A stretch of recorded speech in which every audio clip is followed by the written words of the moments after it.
It's a real pleasure for us to get this booking done. We've been chasing this for a while, and his publishing house was kind enough to send us out his most recent tome here, which he is in the process of promoting. It's great to have him on the FDH Lounge, the show where nothing is off topic, because he's had a career that's incredibly varied. It's gone a lot of different ways.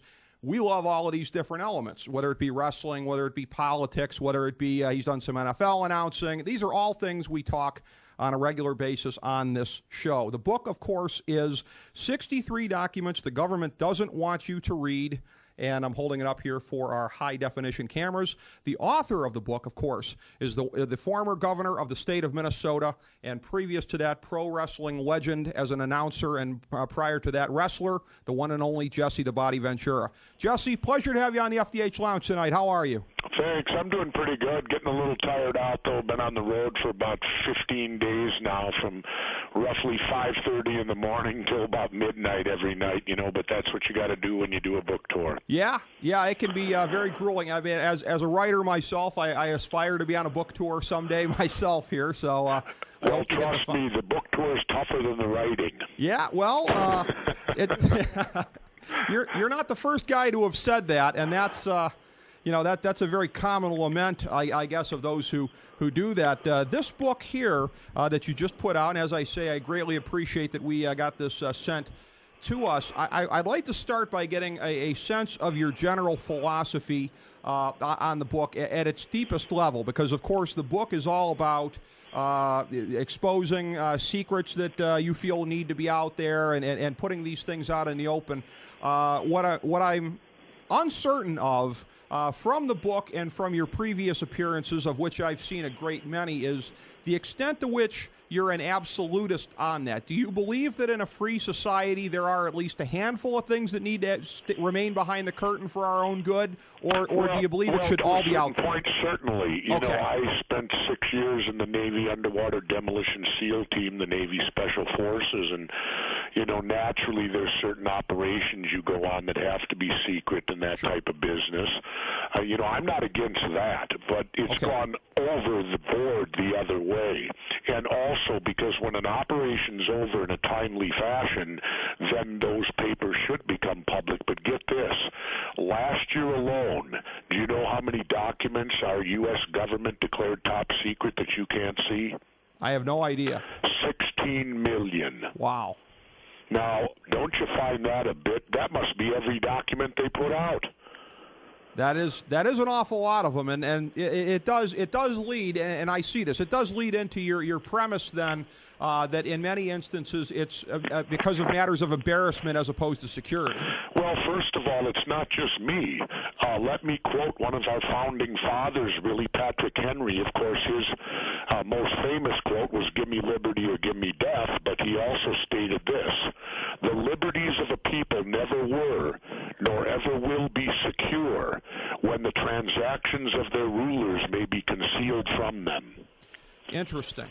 Well, what I'd like to this is dealing with things primarily on a federal level, but what I'd like to draw upon for a second here is your executive experience to kind of drill down on this. Did you find, and of course this was before you'd gotten into a lot of your digging into conspiracies, but I imagine you've been interested in this for a long time. As governor of Minnesota, did you find a lot? These are not conspiracy documents.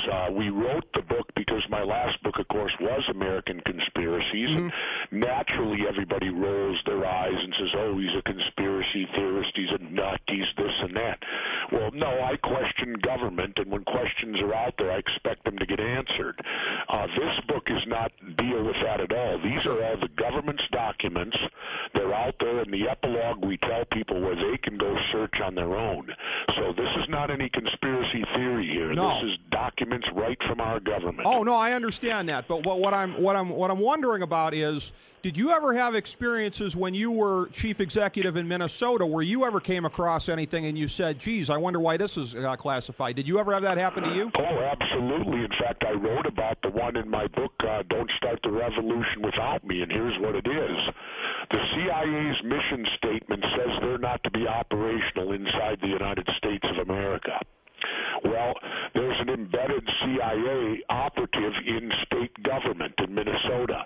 So I assume there's an embedded one in every government, all the other 49 49 states. I can't believe Minnesota's the exception. Only the chief of staff and I, the governor, are made aware of it. And I question, why are they there? They wear a dual hat. They perform at a level of a fairly high-level administrative position where they remain as governors come and go. They work for the state of Minnesota doing a job, but then they wear a second hat as a CIA operative. Interesting. I mean, the first thought that comes to my mind is nuclear war or some kind of emergency contingency there. But yeah, that's very interesting that they would have these operatives in all 50 state governments. Apparently, well, I can only assume all 50. I can't believe Minnesota's the exception. Yeah, that's true. Governor, this is Jake Digman here. I actually did read your last book, Don't Start the Revolution Without Me. Well, great book. Ago. Also, was American Conspiracies, and now this one.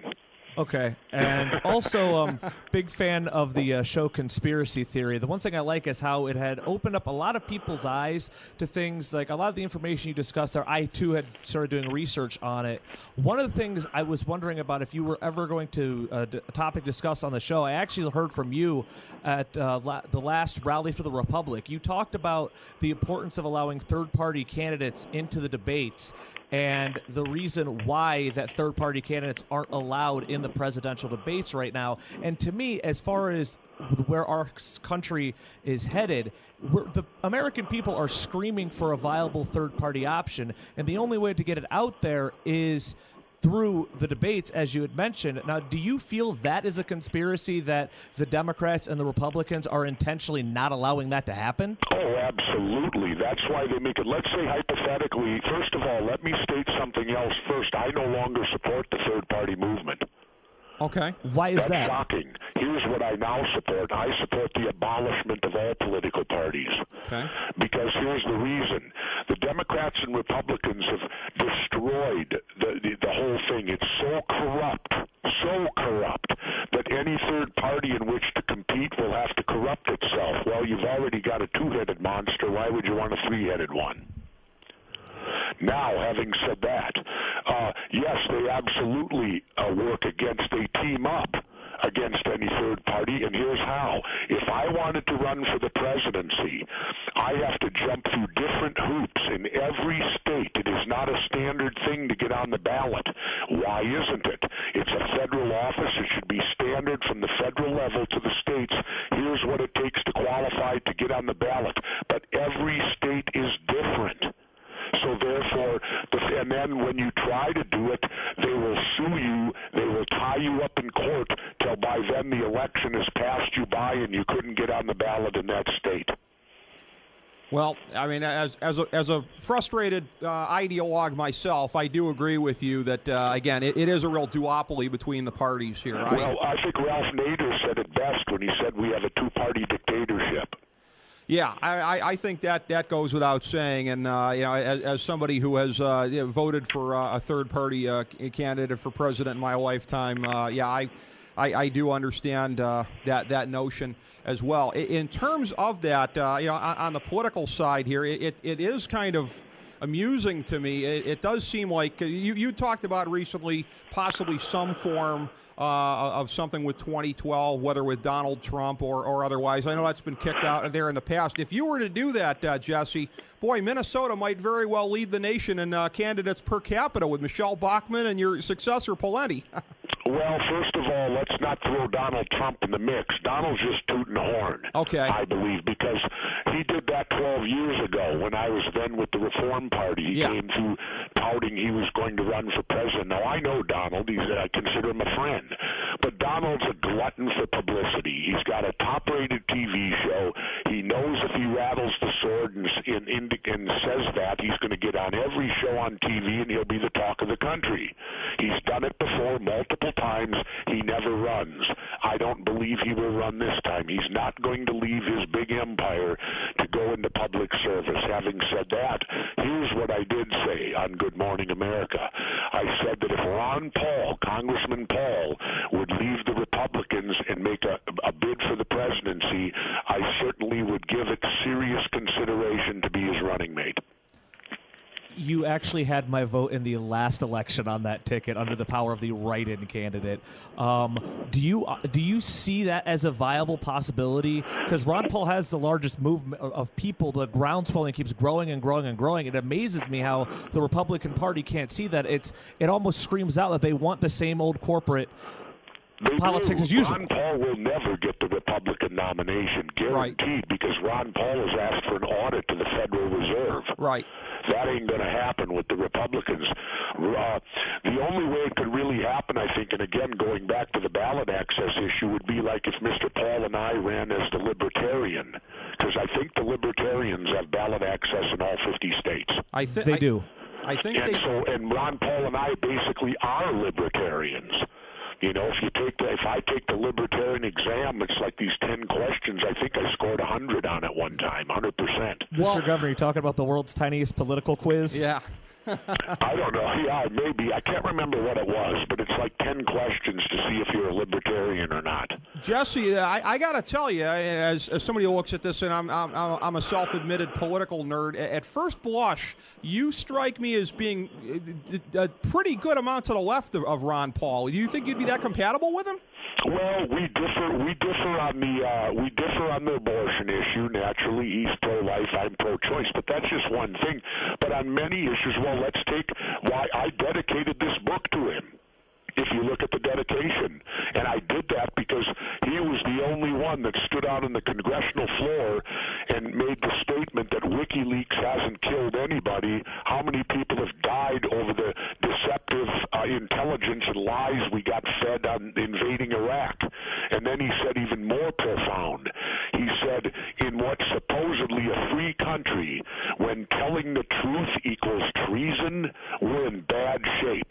When you go tell the truth and you got people hollering out that you're a traitor for telling the truth, well, where does this country stand then?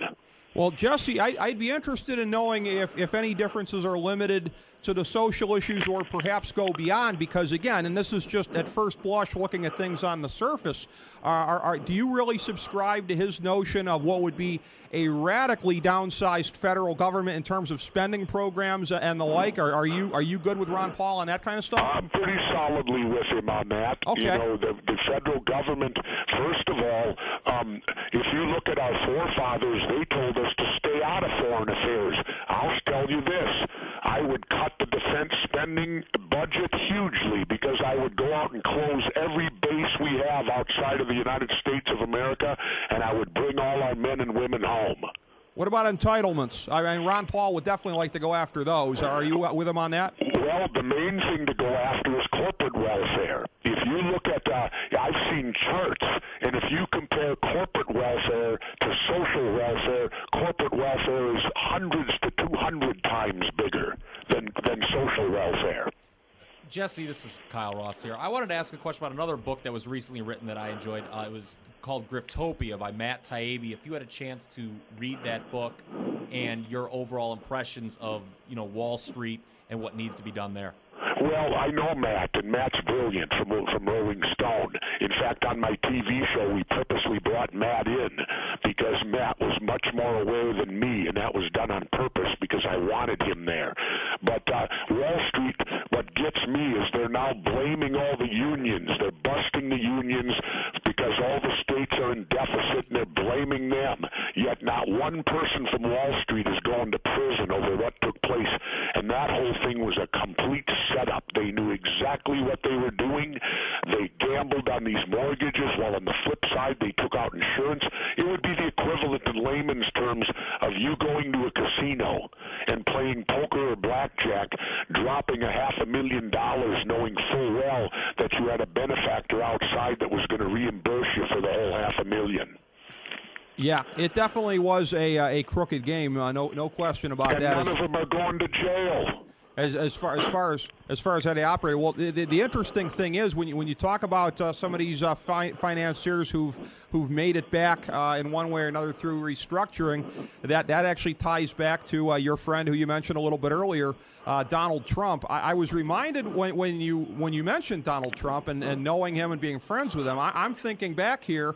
One of the places you guys would have crossed paths, of course, that being Mania back in '88 and '89. Please tell me, Jesse, somebody snapped a picture at WrestleMania 5 backstage of you, Trump, Piper, and Morton Downey Jr. I got to believe there's one out there. Please tell me it exists. I don't know if one does exist. I have no idea if one exists. Yeah, you know, I haven't truly paid attention to wrestling at all since I left it. You know, I got inducted into the Hall of Fame in 2004, and I did a promotion thing for my TV show on Raw. But other than that, I can't remember because, believe it or not, I've been gone from it for over 21 years. I'd love to believe that picture exists. It would fetch a lot on eBay. Well, I want to throw a name at you, Jesse, that you probably don't hear much of in any of your rounds that you make today for your book, but it just really struck me as I was looking at some of the old films, the old matches. You can find them everywhere these days. I wanted to put over in particular the East-West connection. You and Adrian Adonis, I think back in the day, I mean, that to me is what pro wrestling is all about. The way you two very disparate parts came together and made a great team there. That was showbiz at its finest, I thought, Jesse. Well, Adrian was a great partner in the ring. There was no doubt about it. You know, he knew the psychology. He was a tremendous performer. We were opposites in many ways, and the old cliche opposites attract, and we were the East-West connection, you know. He was from New York. I was from San Diego. The only problem that broke the team up is what usually does when you're together about 3 years. You kind of grate on your nerves, and unfortunately, Adrian, I got tired of babysitting outside the ring. You know, Adrian lived life fast and furious, and it didn't surprise me that he met an early demise. But that's the way he loved it, and that's the way he lived it, and more power to him. And you know, but you know, I have great fond memories of our team together because I felt we were very good. Yeah, it was absolutely phenomenal, Jesse. And as far as other things from about that point in time, our guest that we're having on here tonight subsequently, and who we've had on previously, Bret Hart, you of course got to see him in the formative days of his career when he was really just starting to take off in the then WWF. Do you have any memories in particular of the early years with Bret? Oh, and he'd team up the Hart Foundation, him and Jimmy Hart and Jim Neidhart. They were a tremendous tag team, and of course, Bret, I always have the greatest respect. He comes out of his old man's basement, Stu Hart, and there's horror stories that come out of that place. I was glad I never saw it. But, you know, and no, I have all the utmost respect for Bret in the world. He was a heck of a performer. He again was the ultimate. He ended up the world champion. Congratulations to him, and he had a great career. But then again, he and I both had our little fallouts with Vince McMahon, so I guess we have that in common also. That's a pretty big fraternity, I understand, Jesse, folks who had the falling outs. But I had a request also from our senior producer, Steve Cervillo, who actually booked the interview tonight with your people. He wanted me to ask you in particular any thoughts you had. You had so many great times on camera over the years. The legendary Gorilla Monsoon. Any Gorilla Monsoon stories or anecdotes that jump out at you right away? Well, Gorilla was the Gorilla. He, you know, I would say the bizarre stuff. And Gino, he had a fantastic sense of humor. He was the consummate professional all the time, and he's just one of the old legends that I have the greatest memories of, and I enjoyed my time working with him. Can I name you anything off the top of my head? Probably not. You know, but then again, I can't remember half the stuff I did anymore. Well, simply your thoughts on him. That was great enough, Jesse. Just wanted to hear you reflect on him a little bit, and you know, he you know, you and he brought a lot of priceless entertainment and memories to all of us out there. Of course, the name of the book, 63 Documents the Government Doesn't Want You to Read. I'm holding it up to the camera again here. Jesse, we always love to give our guests a chance to plug here on the show. You've got so much stuff going on. I'm sure we left some things out, so please, anything else that needs to be out there for the people, take it away. Well, just this book. This book is terrifying. You know, I had one person on the radio, a woman said I read the book and I couldn't sleep for 2 days because it frightened me so much, these documents, and it should. Good, I'm glad, because this book is more terrifying than anything Stephen King could write. And I say that not knocking Stephen King. He's a phenomenal writer, but his are only from his mind. These are actual, our government documents. Our government has produced the stuff in here. I mean, for a moment, You know, I do have to have glasses these days to read, but, you know, when you look at documents, let me just hit a couple real quick and just let them sink in. Documents 24 and 25, emergency detention camps and civilian inmate labor program in the United States of America, military experiments on our own troops. And, of course, then you go to 9/11. We produce, I always wondered as an ex-military man why we had no jets in the air. Document 46, the Pentagon stand-down order on 9/11. And finally, document 47, half the people of the United States don't even know that a third building went down that day that wasn't struck by a plane, 49 stories high, and it hit the ground in 7 seconds. NIST, the government agency that investigates, even used the word the building went into free fall. Well, that means it was demoed, because otherwise you're defying gravity, you're defying the laws of physics. Nothing can go into free fall unless all resistance is removed, and the only way that happens in a building is you demo it to remove it so it can fall. And I was with Underwater Demolition Team 12 for 3 years and SEAL Team 1 with 2. I know how to blow things up.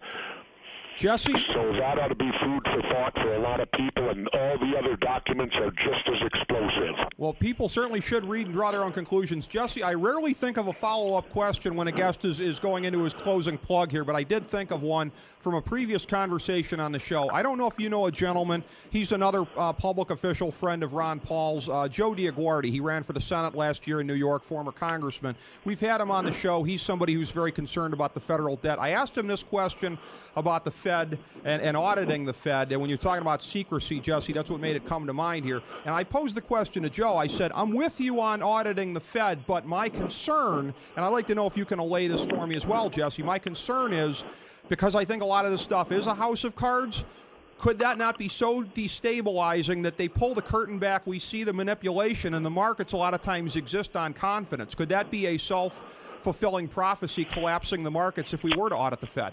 I don't know, but how can you have a house of cards based upon lies? Well, it's what appears to be there. That means the house of cards is going to tumble anyway, because lies, always remember the old thing that I always say. How does it go again? I got to think here. I've done so many damn interviews. But it, if you don't have to, you don't have to have you only have to have a good memory. You don't have to have a good memory if you tell the truth. That's true. That's true. If you tell the truth, you don't have to have a good memory. If you lie, you do. I got to run, guys. I'm heading to a book signing. I appreciate it very much, and Jesse, we'll speak again. Thanks. Thanks very much. I know you're off the grid 6 months a year. Next time you're on the grid, we'd love to talk to you. Okay, very good. Thanks, Jess. Bye. Appreciate it. Jesse the Body Ventura, everybody. A pleasure to have him on, and I'd say that lived up to the expectations, gentlemen. I was just hoping he was going to say, win if you can, lose if you must, but always cheat, when he was trying to remember what he used to say, because it would have fit right in that term of the Federal Reserve.